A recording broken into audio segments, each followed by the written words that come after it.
இன்றைய நற்செய்தி புனித லூக்கா எழுதிய நற்செய்தியிலிருந்து வாசகம். அதிகாரம் 10, இறைவார்த்தைகள் 13 முதல் 16 வரை.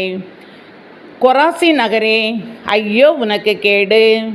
பெத்சாய்தா நகரே, ஐயோ உனக்கு கேடு! ஏனெனில் உங்களிடையே செய்யப்பட்ட வல்ல செயல்கள் தீர் சீதோன் நகரங்களில் செய்யப்பட்டிருந்தால் அங்குள்ள மக்கள் முன்பே சாக்கு உடை உடுத்தி சாம்பலில் உட்கார்ந்து மனம் மாறியிருப்பர்.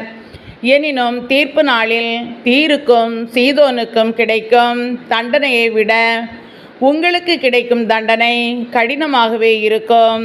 கப்பர்நாகுமே, நீ வானளாவ உயர்த்தப்படுவாயோ? இல்லை, பாதாளம் வரை தாழ்த்தப்படுவாய். உங்களுக்கு செவிசாய்ப்பவர் எனக்கு செவிசாய்க்கிறார். உங்களை புறக்கணிப்பவர் என்னை புறக்கணிக்கிறார். என்னை புறக்கணிப்பவர் என்னை அனுப்பியவரையே புறக்கணிக்கிறார். இது கிறிஸ்துவின் நற்செய்தி.